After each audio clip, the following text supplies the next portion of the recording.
Did you ever think how strange life is? Sabi ni Elmo sa kanya. Pabalik sila ng Santa Ana, Maynila, para pormal nang makapamanhikan ito sa kanila. Itinuring na niyang ina si Aling Lara, kaya naman kailangan nitong kunin ang kanyang kamay sa kanyang kasera. Napasulyap siya kay Elmo. I mean, paano kung hindi ako nabaril ni Monica, at napadpad sa Barrio Amaya? Maybe none of this would have happened. Siguro talagang itinadhana na mangyari ito. Yes, you know, siguro sinadyang pinagtagpo ang landas natin. Siguro we're soulmate, anitong tinapunan siya ng malagkit na titig, saka dinukwang para halikan ng mabilis sa labi. Hoy, mabangga tayo, natatawang saway niya. Masaya lang ako honey, pinisil nito ang baba niya. Magkahalong tuwa at lungkot ang naramdaman ni Aling Lara. Natutuwa ito para sa kanya, dahil ikakasal na siya sa lalaking unang nagpatibok sa puso niya. Ngunit nalulungkot din ito, dahil sa tagig na sila titira ni Elizabeth. Mahigpit na niyakap ni Kathy si Aling Lara. Aling Lara, huwag na po kayong malungkot, aniya. Lagi ka pa rin namin dadalawin dito ni Elizabeth. Tsaka narito sa Santa Ana, ang kumpanyang pinagtatrabahuan ko. Baka nga araw-araw ay lagi akong narito sa bahay nyo. Pasensya ka na Kathy, hindi ko lang talaga maiwasan malungkot, dahil nasanay na akong araw-araw ko kayong nakikita ni Elizabeth. Maging siya man ay nalulungkot din. Pinahid niya ng kanyang mga daliri ang luha nito sa mga mata. Huwag na po kayong umiyak. Aling Lara, ikakasal lang naman po ako eh. Basta pangako ko sa inyo, dadalawin ka pa rin namin ni Elizabeth, kayong dalawa ni Bebot. Pangako mo yan ha. Nakangiting tumango siya. Muli niya itong niyakap ng mahigpit. At nang kausapin nito si Elmo ay hinayaan niya ang mga ito na makapag-usap ng masinsinan. Tumungo siya sa kusina, upang tulungan si Bebot sa pagluluto ng kanilang merienda. Kinagabihan ay isinama siya ni Elmo sa tagig. Nagdala lamang siya ng ilang damit na maisusuot at office uniform. Sa Santa Ana pa rin kasi siya nakatira, kahit na nga kinukulit na siya ni Elmo na lumipat na siya sa bahay ng mga ito sa tagig. Mommy! Tuwang bulalas ni Elizabeth, nang makita siya nito sa bungad ng pinto. Patakbong sinalubong sila ng anak. I missed you mommy. I missed you too anak. Niyakap niya ng mahigpit ang anak, at pinupog ito ng halik sa magkabilang pisngi. And how about me? Kunway nagdaramdam na tanong ni Elmo sa anak. Hindi mo ba ako na-miss anak? I miss you too dad, tugon naman ni Elizabeth. Kumawala ito sa yakap ng ina, upang yakapin naman ang ama. Welcome home Kathy, tuwang sabi ni Pamela. Good evening po ma, magalang na bati niya rito. Saglit na nagyakap silang dalawa. Kathy, Kuya Urson, mabuti naman at sumama ka kay kuya, anito at niyakap siya ng mahigpit. Namiss ko na rin kasi kayo ni mama, nakangiting tugon niya. Mabuti pa't kumain na muna tayo ng hapunan, at tiyak akong nagutom kayo sa biyahe, wika ni Pamela. Mabuti pa nga po ma, sabi naman ni Elmo. Binuhat nito ang anak habang ang isang kamay ay nakaakbay sa balikat ni Kathy. Labis ang nadarama kong tuwa, dahil ngayon lang ulit natin makakasama sa hapagkainan si Kathy. Pakiramdam ko, buo na ang ating pamilya. Tumangala siya para makita ang mukha ni Elmo. Kapwa may ngiti sila sa labi. Pagkatapos nilang maghapunan, ay tumuloy naman sila sa balkonahe, para uminom ng kape habang nagkukwentuhan. Napansin ni Pamela na panay-panay na ang hikab ng apo, kaya naman nagpaalam na ito sa kanila, na dadalhin nito si Elizabeth sa kwarto nito. Sandaling nagpaalam din sa kanila si Urson, at nang magbalik ito sa balkonahe, ay may iniabot ito sa kanya. Ano to Kuya Urson? Tanong niya nang kunin sa kamay nito ang brown envelope. Bakas sa mukha niya ang pagtataka. Hindi mo malalaman kung hindi mo titignan, ang nilalaman ng envelope, nakangiting sabi naman nito. Napatingin siya sa mukha ni Elmo, sa pag-aakalang may nalalaman ito. Wala akong alam tungkol dyan.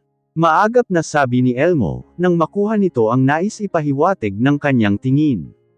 Binuksan niya ang brown envelope, at ganoon na lamang ang rumahistrong pagtataka sa kanyang mukha, nang makita kung ano ang nilalaman nito. Ang titulo ng kanilang lupa sa Barrio Amaya. Kahit labag man sa loob niyang ibenta ang kapirasong lupa, kasama na ang monte nilang dampa, ay napilitan siyang gawin iyon. Dahil na rin sa tindi ng pangangailangan niya. Ano yan? Tanong ni Elmo, at binasa ang kapirasong papel na nasa kamay niya. Titulo ng lupa. Paanong napunta sa iyo ito, Kuya Urson? Tanong niya na parang gusto niyang mapaluha. Nakangiting kumibit balikat si Urson. Si Mr. Clyde Reyes, ang lalaking naging tagapagligtas ko. Siya ang nakabili ng aming kapirasong lupa, aniyang naguguluhan. Wait, singit ni Elmo. Tumingin ito sa mga mata niya. Paano mo nakilala si Clyde? Paanong naging tagapagligtas mo siya? Kinuwento niya sa magkapatid ang gabing binalak siyang gawa ng masama ni Rafael. Pasalamat talaga ang lalaking iyon, at hindi ako ang nakaharap niya, tila galit na sabi ni Elmo. Sandali nga, sabi niyang nagpalipat-lipat ng tingin sa magkapatid. Kilala niyong magkapatid si Clyde? Yes, panabay na sagot ng magkapatid. Kaibigan ko si Clyde, sabi ni Urson. Nasa garahe ako nang makita kitang lumabas ng gate. Kinutuban ako ng masama, kaya naman tinawagan ko kaagad si Clyde para sundan ka. Alam kong babalik ka sa Barrio Amaya. At nang malaman ko na balak mo ipagbili ang inyong lupa, kasama na ang dampa, inutusan ko siyang magpanggap na buyer nito. Pinadalhan ko siya ng pera, para iyon ang ipambayad sa'yo. Bakit hindi ko alam ang tungkol dito? Asisa ni Elmo sa kapatid. Pinahirapan mo pa ako na ipahanap ang tao na bumili sa lupa ni Kathy, iyon naman pala'y ikaw iyon. Sinadya ko talagang huwag ipaalam sa'yo kuya. Kapatid na ang turing ko kay Kathy, gusto kong bumawi sa mga naging atraso mo sa kanya. Alam kong kakailanganin niya ang pera, lalo na't napakabata pa niya noon. Mahabang paliwanag ni Urson. Tumingin ito kay Kathy. Ikaw pa rin ang totoong nagmamay-ari ng titulong yan. Kaya naman ibinabalik ko na ito sa'yo. Hindi na napigil ni Kathy ang mapaiyak. Dala ng bagzo ng damdamin, ay niyakap niya ng mahigpit ang binata. Maraming salamat, Kuya Urson, sabi niya sa pagitan ng kanyang pagiyak. Ang aming kapirasong lupa at munting dampa ang tanging alaalang iniwan sakin ng aking lola. Nang pakawalan niya ang binata, ay niyakap naman ito ni Elmo. Maraming salamat tol. Ani Elmo na tinatapik sa likod ang kapatid. Sa ginawa mong ito, ay labis mong pinasaya ang babaeng mahal ko. Tuwang-tuwa si Kathy nang yayain siya ni Elmo, na magbakasyon silang dalawa sa Barrio Amaya ng sumunod na araw. Iniwan nila si Elizabeth sa lola Pamela nito. Sa halip na magkotse patungo roon, ay sumakay sila sa isang ferryboat from Manila Bay, na patungong Barrio Amaya. Hapon na nang umalis iyon ng pier. Magkaakbay nilang tinatanaw ang paliit na pier, hanggang sa tanging ang asul na karagatan na lamang ang makikita sa paligid.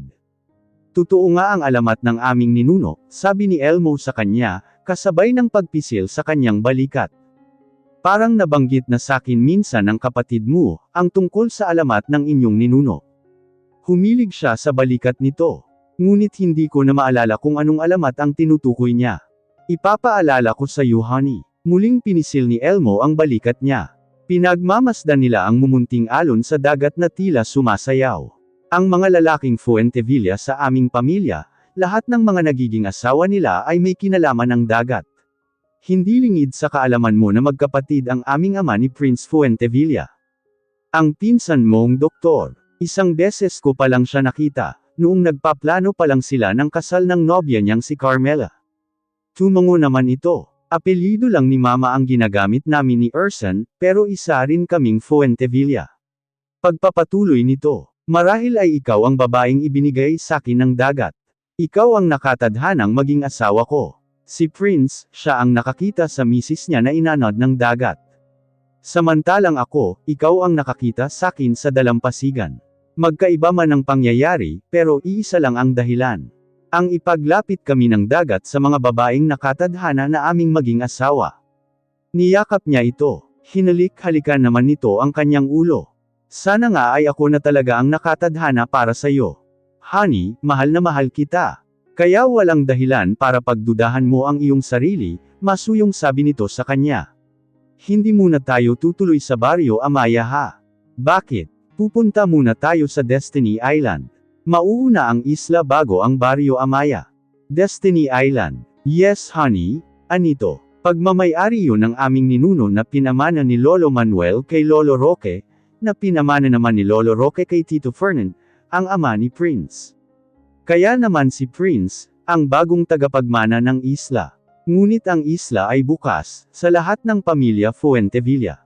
Katunayan ay may sarili kaming mga susi sa castle. Maglibang-libang muna tayo sa isla. Mag-swimming, at mula sa lighthouse, malaya nating mapagmamasdan ang mga alon sa dagat. Tumungo siya. Muli ay damang-dama na naman niya ang pagmamahal ni Elmo, na akala niya ay hindi na mapapasakan niya kailanman. Elmo, marami pa siguro tayong haharaping mga pagsubok sa darating na mga araw. But I promise you this, gaano man kalaki ang problema, mas magiging matapang pa ako. I will never leave you again. Kinabig siya ni Elmo. Hinawakan siya nito sa baba, at inangat ang kanyang mukha. And I will never let you leave me no matter what. Kailangan kita at si Elizabeth. Pagkasabi niyon ay hinagkan siya nito sa labi. Pumikit siya at ninamnam ang sensasyong dulot niyon. Tila musika sa pandinig niya ang hanging sumasabay sa ugong ng makina ng ferryboat. 2 araw lang sila na malagi sa Destiny Island. Ang islang iyon ay tila isang paraiso sa paningin ni Kathy. Nangako sa kanya si Elmo na muli silang magbabalik roon. Tanghali na nang makarating sila sa Barrio Amaya. Isang tricycle ang pinara nila, para magpahatid sa sementeryo. Magkakatabi lang ang pinaglibingan ng mga magulang niya, at ng kanyang lola. Inilapag niya ang dala niyang bulaklak sa ibabaw ng 3 nicho. Si Elmo naman ang nagsindi ng mga kandila. Ginagap ni Elmo ang kanyang kamay. Nakangiting nilingon niya ito. Pumikit sila at sabay na nagbigay ng panalangin, para sa mga yumaong mahal niya sa buhay. Kinausap niya ang nicho ng mga magulang. Ipinakilala niya si Elmo sa mga magulang, na tila ba kaharap nila ang mga ito. Nakaramdam siya ng lungkot. Dahil sa oras na may kasal na sila ni Elmo, hindi niya kasama ang mga magulang, na dapat na maghahatid sa kanya sa altar. Ngunit natitiyak naman niya na masaya ang mga ito para sa kanya. Kinausap niya rin ang nicho ng kanyang lola. Umpisa niya. Kasama ko po si Elmo. Alam kong hindi kayo maniniwala. Ang lalaking niligtas natin, siya po ang magiging asawa ko. Sayang lang at hindi namin naisama si Elizabeth, ang apo mo sa tuhod, na bunga ng pagmamahalan namin dalawa. Alam ko po na masaya na kayo sa kaharian ng ating Panginoon, naway patuloy mo pa rin kaming subaybayan ni Elizabeth, kasama ang lalaking mahal ko. Hindi na rin sila nagtagal sa sementeryo, at tinungo na nila ang dampa. Saktong napadaan naman si Mang Esteban, na galing sa laot. May nakasampay na lambat sa balikat nito. Kathy, naninigurong sabi ni Mang Esteban. Magandang araw po Mang Esteban, nakangiting bati niya sa matanda. Maraming taon na rin na hindi niya ito nakita. Puro puti na ang buhok nito, ngunit matikas pa rin ang tindig. Ang akala ko ay hindi ka na magbabalik dito, pagkatapos mong ipagbili ang inyong lupa't dampa. Iyon nga rin po ang akala ko, Mang Esteban, sagot niya. Nakikilala niyo pa po ba si Elmo? Abay oo naman, nakangiting turan ni Mang Esteban. Kumusta ka naman, iho? Tinanggap ni Elmo ang pakikipagkamay ng matanda. Mabuti naman po. Mabuti naman at nadalaw kayo rito, sabi pa ng matanda. Mang Esteban, ako pa rin po ang nagmamay-ari nitong aming lupa at dampa, ani Kathy. Nais ko po sanang ikaw na ang baalang magbantay nitong aming dampa. Padadalhan po kita ng buwan ng sahod. Maari mo rin itong gamitin, gawin mong pwesto para sa mga isdang paninda mo. Ineng, hindi ko tatanggihan iyang alok mo. Pinag-aaral ko sa kolehiyo ang aking apo, at malaking tulong sa amin na may buwanan akong income. Maraming salamat, nagniningning sa tuwa ang mga matang sabi ni Mang Esteban. Inimbite niya rin ito sa magiging kasal nila ni Elmo, ngunit tumanggi ito. Hindi daw nito maiwanan ang asawang may sakit. 2 araw lang din sila na malagi sa Barrio Amaya.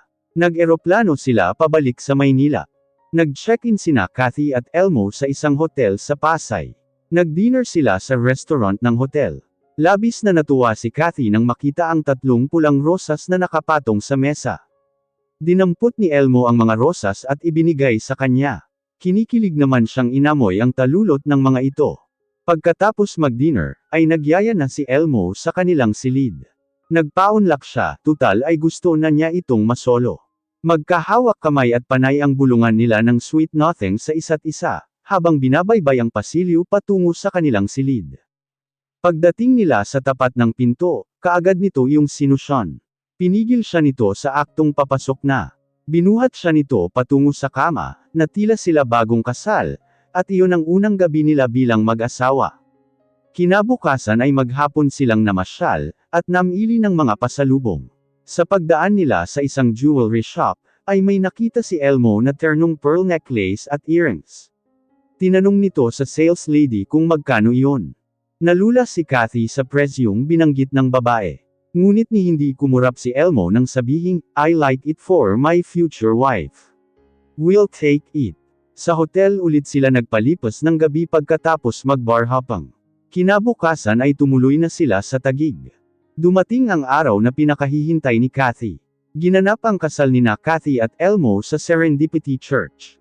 Imbitado ang lahat ng mga kaibigan at kamag-anak ni Elmo, pati ang mga empleyado ng The Nuts and Dried Fruits Abale Corporation, at mga empleyado sa Artecraft Production. Si Dustin na anak ni Monica ang tumayong ring bearer, at si Elizabeth naman na anak ng mga ikakasal ang Flower Girl. Kinuha ni Kathy na ninang sa kanilang kasal ang kanyang boss, na si Miss Francine Avila, ngunit hindi ito nakadalaw sa kanilang kasal, dahil naroon ito sa Amerika para sa business proposal. Kaya naman ang pamangkin nito na si Brianna Montero ang pumalit dito. Natupad din ang pangarap kong makapagsuot ng barong Tagalog sa araw ng iyong kasal anak, pabulong na sabi ni Furman sa anak. Saglit na niyakap nito si Elmo, at tinapik-tapik sa balikat. "I'm so proud of you, and congratulations anak." "Thank you, Pa." Hindi maitago sa mukha ni Elmo ang kasiyahang nadarama. Kahit na may iba ng pamilya ang kanilang ama, hindi naman iyon naging dahilan para maputol ang ugnayan nila. Namagitan ang katahimikan sa kanilang mag-ama, hanggang sa makita na niya ang kanyang bride. "Elmo, narito na ang iyong bride," sabi ni Aling Lara nang ibigay ang kamay ni Kathy kay Elmo. "Ikaw na ang bahala sa kanya. Tuparin mo sana ang ipinangako mo sakin, na hindi mo pababayaan si Kathy, at mamahalin mo siya hanggang sa iyong huling hininga," tumango si Elmo. "You're the loveliest bride in the world," bulong ni Elmo sa kanya, bago sila lumapit sa paring magkakasal sa kanila. Pinigil niyang mapaiyak, sa pangambang masira ang kanyang makeup, at magkulay itim ang luha niya, dahil sa ginamit niyang liquid mascara. Umusal siya ng isang tahimik na panalangin. Nagpasalamat sa Panginoon, natupad din ang kanyang pangarap na makasal sa simbahan, at makapagsuot ng magandang wedding gown. Higit pa roon, ikinasal siya sa lalaking kay tagal niyang minahal, at batid niyang mamahalin siya nito ng tapat. "Ikaw," nagulat si Urson nang biglang may magsalita sa kanyang likuran. Brianna. Hindi inaasahan ni Urson, na muli niyang makikita ang kanyang first crush noong nag-aaral pa siya sa kolehiyo. Ang babaeng nuknukan ng sanggit, at tila nagkakaroon ng allergic reaction sa tuwing nagkakasalubong sila sa campus. At sa mismong araw pa ng kasal ng kuya niya ito muling nakita. Small world. Nag-arkuhan agad ang mga kilay nito ng ngitian niya. "What are you doing here?" "Kapatid ko lang naman ang ikinasal," sabi ni Urson sa babae. Humalukip-kap ang binata. "Kapatid mo ang napangasawa ni Miss Kathy Vargas." Nanlalaki ang mga mata nito. "Yes," sagot niya. "Akala mo na naman siguro na sinusundan na naman kita no?" Napansin ni Urson ang pamumula ng mukha nito. Ngunit hindi pa rin ito binabago ang nakatikos na mga kilay. Muling nagbalik sa alaala ni Urson, ang unang araw na nagtagpo ang landas nila ng babaeng kaharap niya ngayon. Boracay sila nagkita. Pareho silang sumisisid sa ilalim ng tubig, at hindi sinasadyang nontog ang ulo ng dalaga sa suot niyang snorkel at goggles. Tinulungan niya ang dalaga na makaahon sa tubig, ngunit napatid lang ang paa nito. Pero bigla itong bumagsak sa buhanginan, ay agad niya itong nasalo, iyon nga lang, nawalan din siya ng balanse sa ginawang pagsalo sa dalaga, kaya napahiga siya sa buhangin, at nakayakap siya sa bewang nito, nadala niya rin ito. Sa ibabaw niya bumagsak si Brianna. At hindi sinasadyang magdaiti ang kanilang mga labi. At isang malutong na sampal ang natanggap niya mula sa dalaga. At iyon na ang umpisa ng war sa pagitan nilang dalawa. Miss Montero, sabay na napalingon kay Kathy sina Urson at Brianna. "Ipapakilala ko pa lang sana sa'yo ang kapatid ng mister ko. At tingin ko, ay hindi ko na iyon kailangan gawin, dahil mukhang nagkakamabutihan na kayong dalawa." "What?" Panabay na reaksyon ng dalawa. Ito ba ang lalaking madalas na ikwento mo sa'kin na ubod ng bait? Yes, tumatanggang sagot ni Kathy sa dalaga. Magkakilala kayong dalawa. Nako, hindi lang kami basta magkakilala ng lalaking ito. Hanggang ngayon ba naman, iyan pa rin ang tawag mo sa'kin? At bakit hindi? Inirapan ni Brianna ang binata. Ilang taon akong hindi pinatahimik nang ninakaw mong halik sa'kin. Talaga, tila natuwa pa si Urson sa narinig. Nangingiting nagpalipat-lipat naman ang tingin ni Kathy sa dalawa. Kathy, I have to go, paalam ng dalaga sa kanya. Congratulations ulit sa inyong dalawa ng mister mo. Sandali lang, papunta pa lang tayo sa reception, pigil niya rito. Busog pa ako, sagot nito at mabilis na humalik sa pisngi niya. Bago ito tumalikod, ay isang irap ang ipinukol kay Urson. See you again. Sigaw na pahabol ni Urson sa dalaga. Family reunion ng Fuentevilla family. Napagkasunduan ng lahat na isabay iyon sa pagsalubong nila sa Noche Vieja, o New Year's Eve. Kasama nina Kathy at Elmo ang mag-inang Aling Lara at Bebot. Kasama rin si Mimay na yaya ni Elizabeth. Sakay sila sa isang chopper na maghahatid sa kanila sa isla. Pagdating nila sa isla, ay naroon na ang ibang kapamilya ng kanyang asawa. Noong una ay nahihiya pa siya makipaghalubilo sa mga ito. Ngunit sa mga nagdaang minuto, ay nakapalagayan na rin niya ng loob ang mga ito. Nakita niya si Bebot na abala sa kusina. Katulong nito sa pagluluto ng kanilang magiging medianoche, ang babaeng pinsan ni Elmo. Nakaalalay naman sa dalawa ang anim na maid. Honey, tawag sa kanya ng kanyang bot-ihing asawa. Nang lingunin niya si Elmo, ay nakita niyang hawak nito sa kamay ang anak nilang si Elizabeth. Halika, mamasyal muna tayo sa paligid nitong kastilyo. Inakbayan siya nito. Sige Han, sang-ayon niya. Nasa gitna nila si Elizabeth. Hawak nilang mag-asawa ang magkabilang kamay nito. Tumatalon-talon pa sa tuwa si Elizabeth, excited itong makita ang mga alon sa dagat. Lumabas sila ng kastilyo. Elmo, bati rito ng pinsan nitong si Prince. Kasama ni Prince ang misis nitong si Carmela, at ang dalawang anak. Ang panganay na si Nicole na 8 years old, at ang bunsong lalaki naman ay si Perry na edad 4 years old. Kararating nyo lang, tanong ni Elmo sa pinsan. Sandaling nagyakap ang dalawa. Oo, sagot naman ni Prince. Alam mo naman si Tita Camilla, Filipino time. Usapan ay 2:00 ng hapon ang aming alis. 3:00 na'y nagpapaganda pa rin. Siyempre, kahit may edad na, dapat pretty pa rin, sagot naman ng tiyahin ni Prince. Di ba Kathy, Carmela? Opo tita, panabay na sagot naman nina Kathy at Carmela. Parehong may ngiti sa labi. Ito na ba si Elizabeth? Tanong sa kanila ng mag-asawa. Oo, si Elmo ang sumagot. 8 years old na siya ng nakaraang buwan lang.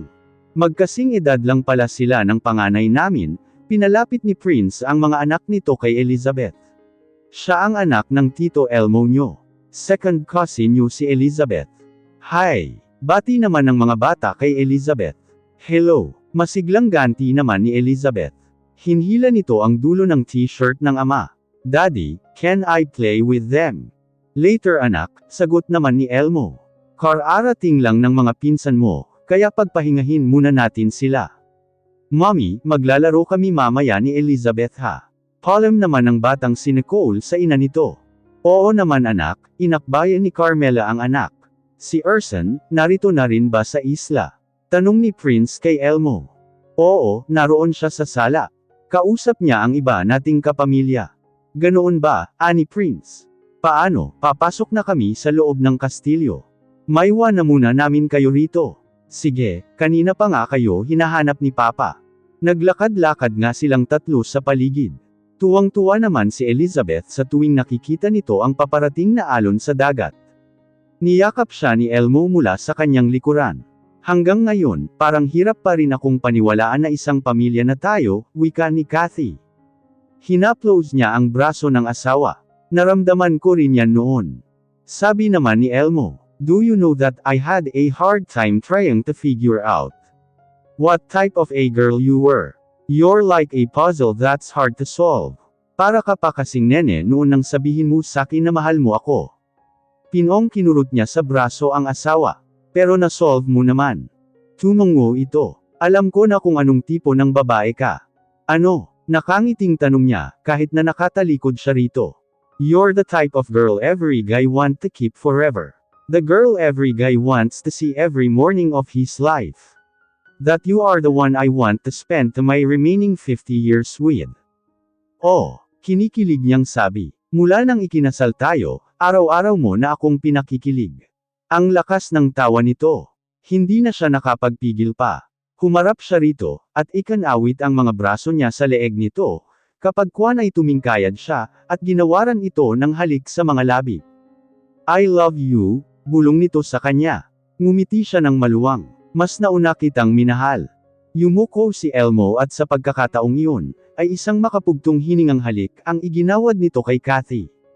1, 2, 3, Happy New Year! Kasalukuyang nasa labas sila ng kastilyo, upang doon pagsaluhan ang handa nilang medianoche. Masaya ang bawat isa habang pinapanood ang mga fireworks, na may iba't ibang kulay.